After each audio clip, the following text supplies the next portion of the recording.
lagi bahwa saldo kas masih sampai pada bulan Oktober yang lalu berjumlah Rp31.048.000. Kemudian impor sholat Jumat pada Jumat pekan kemarin mendapat Rp895.000.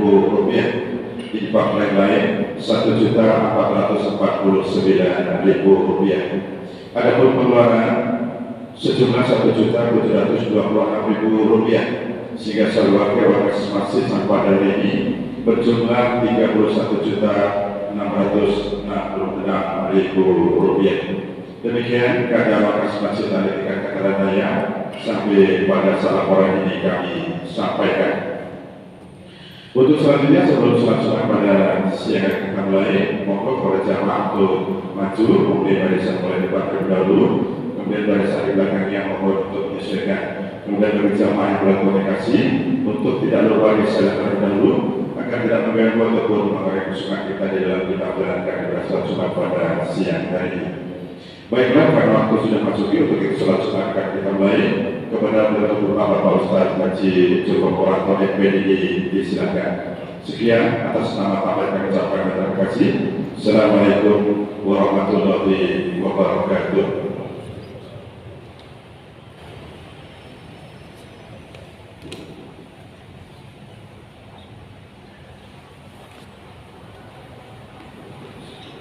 Assalamualaikum warahmatullahi wabarakatuh.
Innal hamdalillah nahmaduhu wa nasta'inuhu wa nastaghfiruh wa na'udzu billahi min shururi anfusina wa min sayyiati a'malina may yahdihillahu fala mudilla lahu wa may yudlil fala hadiya lahu asyhadu an la ilaha illallah wahdahu la syarika lahu wa asyhadu anna Muhammadan abduhu wa rasuluh.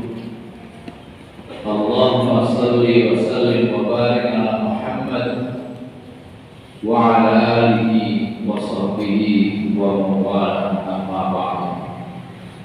Wa ya ibadallah usikum wa iyaya bi taqwallah faqad faza al-muttaqun. Wa qala Allah ta'ala fil Qur'anil Karim a'udzu billahi minasy syaithanir rajim wa likulli ummatin ja'alna mansakan liyadhkuru ismallah 'ala ma razaqahum min bahimatil an'am fa ilahukum ilahun wahid wa lahu aslimu wa basyiril mukhbitin.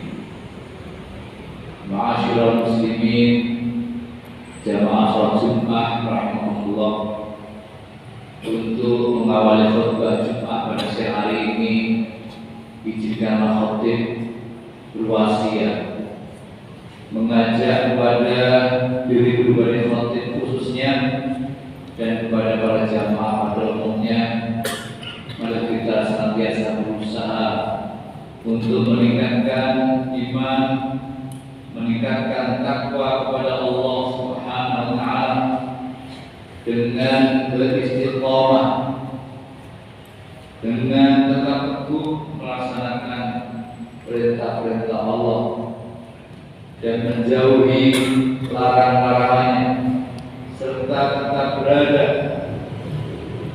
pada syariat-syariatnya.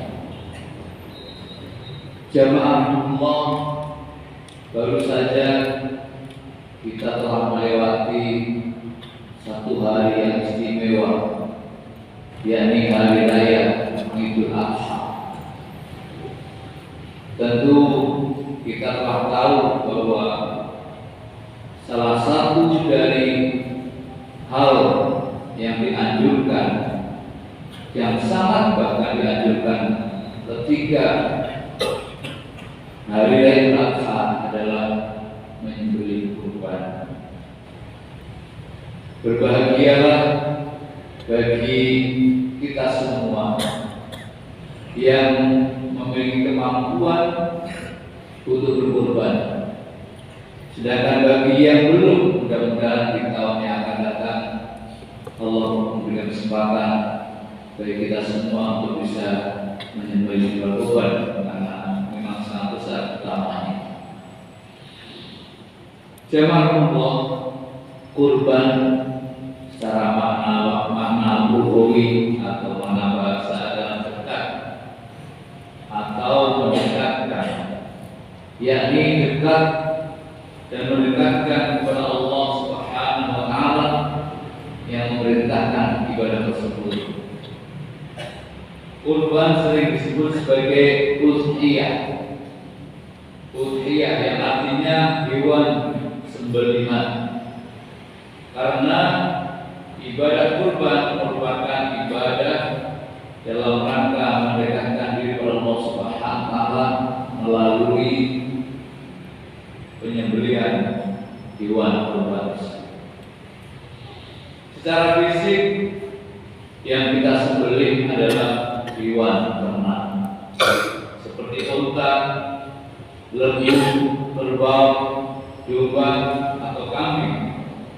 Tapi sebenarnya pada hakikatnya ibadah kurban adalah pengorbanan dan pengabdian sepenuh hati kepada Allah Subhanahu wa taala sebagai sarana untuk meningkatkan takwa kepada Allah Subhanahu wa taala.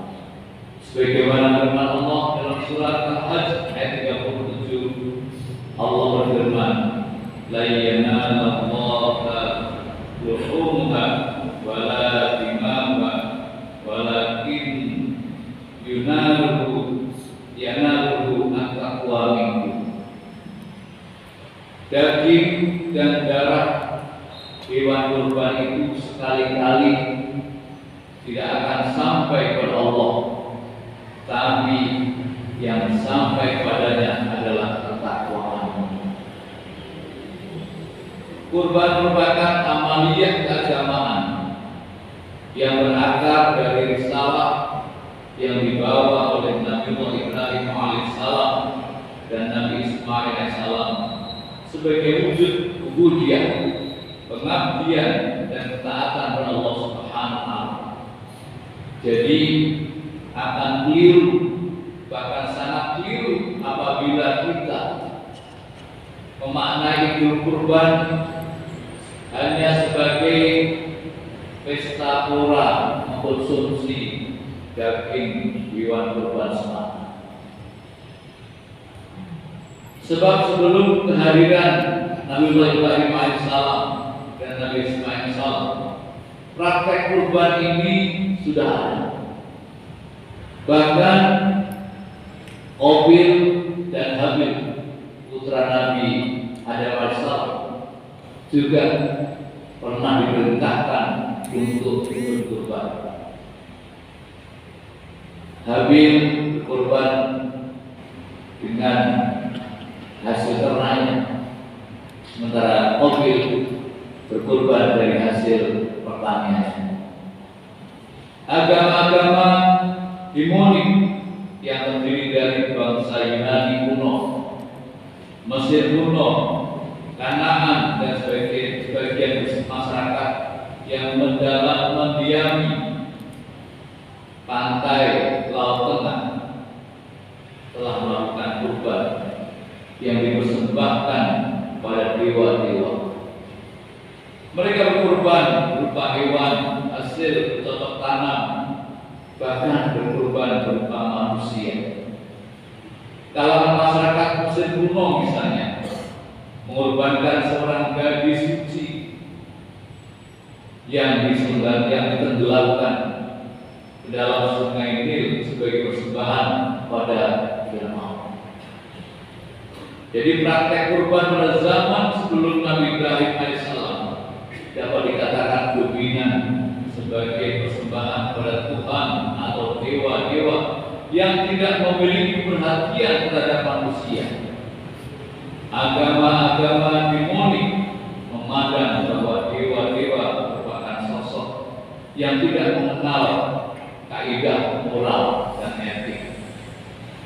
Nabi Ibrahim alaihissalam datang diutus oleh Allah Subhanahu wa taala untuk mengubah kebiasaan para penyembah berhala itu menjadi agama yang etis, yakni agama yang mengajarkan tentang Tuhan yang baik kepada manusia. Dakwah Ibrahim juga menghasilkan suatu teladan, dan salah satunya adalah mengubah tradisi kurban dari berupa manusia kepada kurban berupa hewan peliharaan. Perubahan ini boleh jadi peristiwa besar dalam sejarah manusia. Lantas apa sebenarnya tujuan penyembelihan kurban itu? Allah Subhanahu wa taala menjelaskan di antara atau salah satu dari tujuan penyembelihan kurban itu pada surat Al-Hajj ayat 34, sebagaimana Fatih telah baca pada kita tadi, yang artinya bagi setiap umat telah kami syariatkan penyembelihan kurban agar mereka menyebut nama Allah atas binatang ternak yang telah dianugerahkannya kepada mereka. Tuhanmu adalah Tuhan yang Maha Esa, maka berserah dirilah kepadanya dan sampaikanlah wahai Muhammad kabar gembira kepada orang-orang yang al-mukhbitin, yang rendah hati lagi taat kepada Allah. Jamaah Allah, berdasarkan Quran surat Al-Hajj ayat 34 tadi, maka dapat kita ambil pelajaran bahwa salah satu tujuan disyariatkannya ibadah kurban ialah supaya menjadi pribadi yang al-mukhbitun. Apa itu al-mukhbitun? Kata al-mukhbitun berasal dari al-khabtu, yang maknanya adalah permukaan tanah yang luas dan tenang, semacam lembah yang dalam, terhampar luas dan sunyi. Menurut Ibnu Abbas, bahwa al-mukhbitun itu dimaknai sebagai al-mutawaddi'un, yakni orang-orang yang merendahkan diri. Sedangkan Mujahid, bahwa al-mukhbitun itu adalah mutmainnun, yang artinya orang yang hidupnya merasa tenang bersama Allah. Mereka adalah mujtahiduna fil ibadah, yakni orang-orang yang bersungguh-sungguh dalam mengabdi kepada Allah Subhanahu wa taala, sehingga ia rela mengorbankan apa yang dimilikinya, harta, pikiran, tenaga, bahkan nyawa. Orang al-mukhbitun ini selalu bahagia dalam hidupnya, hatinya selalu tenang dan tenteram, bukan karena tidak memiliki masalah hidup, tetapi walaupun mereka memiliki masalah hidup, persoalan hidup, tetapi mereka tetap tenang, tetap bahagia. Seperti apakah karakter, tanda-tanda al-mukhbitun itu? Pada ayat berikutnya Allah Subhanahu wa taala menjelaskan, surat Al-Hajj ayat 35. Alladzina idza dzukirallahu wajilat qulubuhum was-sabirina 'ala ma asabahum wal muqimis sholati wa mimma razaqnahum yunfiqun. Ada empat karakter, tanda pribadi al-mukhbitun. Yang pertama adalah alladzina idza dzukirallahu wajilat qulubuhum, yaitu orang-orang yang apabila disebut nama Allah hatinya bergetar. Ciri pertama ini merupakan yang paling esensial, yakni tauhid. Ciri pertama ini menandakan bahwa tatkala bibir mengucap asma Allah, hati ikut hanyut dalam kerinduan. Sayyid Qutb mengungkapkan wajilat qulubuhum, menggambarkan getaran yang menghantarkan perasaan sunyi di dalam hati seorang mukmin ketika ia diingatkan akan Allah, akan nama Allah, akan perintah Allah dan juga larangan-larangan. Saat berhubungan dengan alam kehidupan, seperti kita sering mengucapkan subhanallah ketika mendengar atau melihat sesuatu yang buruk atau kurang baik, atau kita mengucap alhamdulillah ketika kita mendapatkan anugerah nikmat dari Allah. Mungkin kita juga sering mengucapkan masya Allah ketika takjub, kagum melihat keindahan alam semesta ciptaan Allah. Atau kita sering mengucapkan Allahu Akbar, insya Allah, la ilaha illallah, la haula wa la quwwata illa billah, dan lain sebagainya. Karena itu Islam tidak memandang alam dan kehidupan ini sebagai fakta material kering dan kosong, karena secara ontologi semuanya selalu berhubungan dengan Allah Subhanahu wa taala. Jamaah Allah, karakter yang kedua, yakni was-sabirina 'ala ma asabahum, sabar atas apa yang menimpa mereka. Jadi ciri yang kedua, al-mukhbitun adalah penyabar. Sabar adalah konsep psikologis yang melibatkan kemampuan individu untuk mengendalikan emosi, menahan diri, dan bertahan dalam menghadapi situasi yang sulit, menantang atau menekan. Dalam dunia yang serba tergesa-gesa seperti saat ini, kesabaran membantu kita untuk melambatkan langkah, menenangkan pikiran, dan menjaga fokus pada tujuan jangka panjang. Sabar tidak hanya terkait dengan ujian atau musibah semata. Sabar juga dapat berhubungan dengan keteguhan di dalam menjalankan perintah Allah, menjalankan ibadah, atau meninggalkan perbuatan-perbuatan maksiat dan yang dilarang Allah Subhanahu wa Ta'ala. Imam Al-Ghazali dalam kitabnya mengungkapkan wasabru ala awji, sabrun ala ta'atillah, wa sabrun ala maharimi, wa sabrun ala musibah. Sabar terdiri dari beberapa bagian, yaitu yang pertama, sabar dalam melakukan ketaatan kepada Allah. Yang kedua, sabar dalam menjauhi larangan-larangan Allah. Dan yang ketiga, sabar dalam menerima musibah. Ciri yang ketiga, pribadi al-mukhbitun adalah wal-muqimis sholat, orang yang melaksanakan sholat, orang yang tidak merupakan kewajiban sholat. Itulah ciri al-mukhbitun yang ketiga.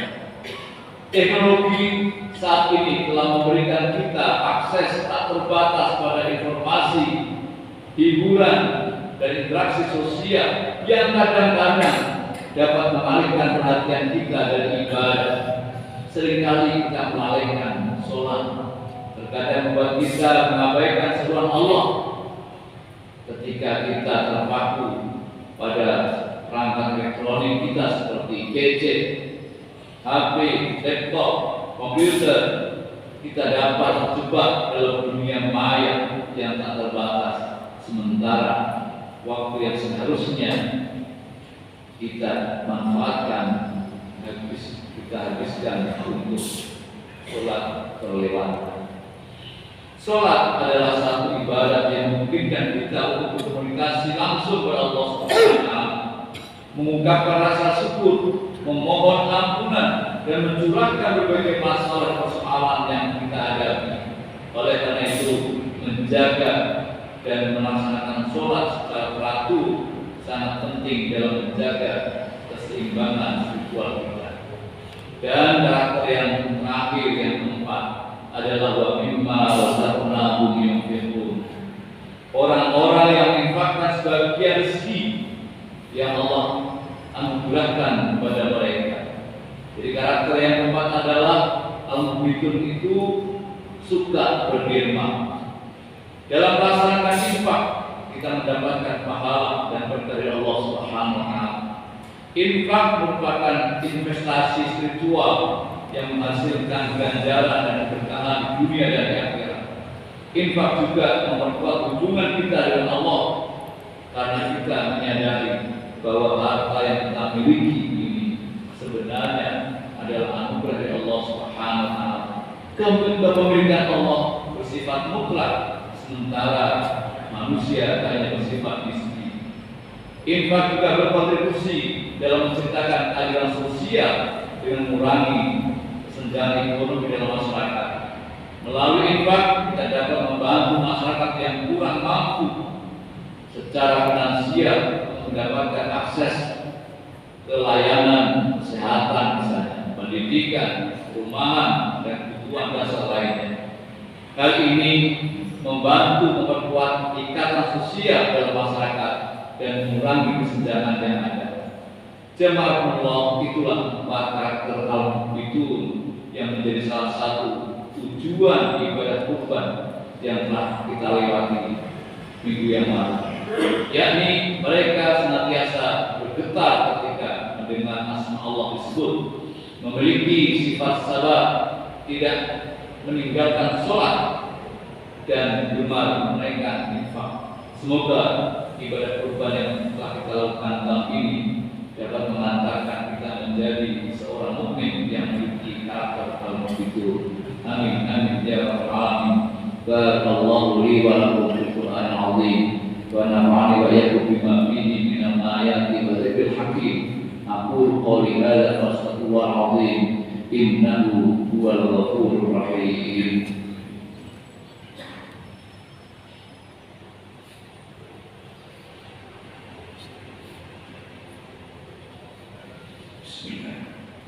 Alhamdulillahilladzi arsala rasulahu bil huda wa dinil haqq liyudhhirahu 'ala ad-dini kullihi wa kafaa billahi shahida. Asyhadu an la ilaha illallah wa asyhadu anna Muhammadar Rasulullah. Allahumma shalli wa sallim wa barik ala Muhammad wa ala alihi wa sahbihi ajma'in. Amma ba'du fa ya ibadallah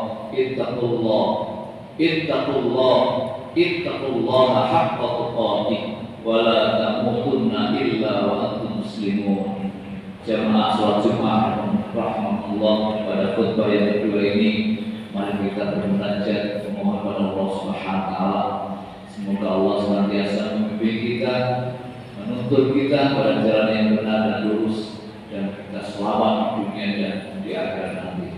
Amin ya rabbal alamin. A'udzu billahi minasyaitonir rajim. Bismillahirrahmanirrahim. Innallaha wa malaikatahu yusholluna 'alan nabi ya ayyuhalladzina amanu shallu 'alaihi wa sallimu taslima. Allahumma shalli 'ala Muhammad wa 'ala ali Muhammad kama shallaita 'ala Ibrahim wa 'ala ali Ibrahim wa barik 'ala Muhammad wa 'ala ali Muhammad kama barakta 'ala Ibrahim wa 'ala ali Ibrahim innaka Hamidum Majid. Allahumma ighfir lil mu'minina wal mu'minat wal muslimina wal muslimat al ahya'i minhum wal amwat innaka sami'un qaribun mujibud da'wat wa ya qadiyal hajat. Allahumma ighfir lana wa liwalidayna warhamhuma kama rabbayana shighara. Allahumma ighfir lana wa liwalidayna warhamhuma kama rabbayana shighara. Allahumma ighfir lana wa liwalidayna warhamhuma kama rabbayana shighara. Rabbana zalamna anfusana wa illam taghfir lana wa tarhamna lanakunanna minal khasirin. Allahumma a'inna 'ala dzikrika wa syukrika wa husni ibadatik. Allahumma inna nas'aluka al-huda wat-tuqa wal 'afafa wal ghina. Allahumma ighfir lana dinana alladzi huwa 'ismatu amrina wasbir lana dunyana allati fiha ma'ashina wasbir lana akhiratana allati ilayha ma'aduna waj'al hayata ziyadatan lana fi kulli khair waj'al mauta rahatan lana min kulli syarr. Rabbana hab lana min azwajina wa dhurriyyatina qurrata a'yun waj'alna lil muttaqina imama. Allahumma qina bi halalika an haramik wa qina bi fadlika 'an siwak. Rabbana atina fid dunya hasanah wa fil akhirati hasanah wa qina 'adzabannar. Wa sallallahu ala Muhammadin wa ala alihi wasallam. Subhana rabbika rabbil izzati amma yasifun wa salamun alal mursalin walhamdulillahi rabbil alamin. Wa la ilaha illallah.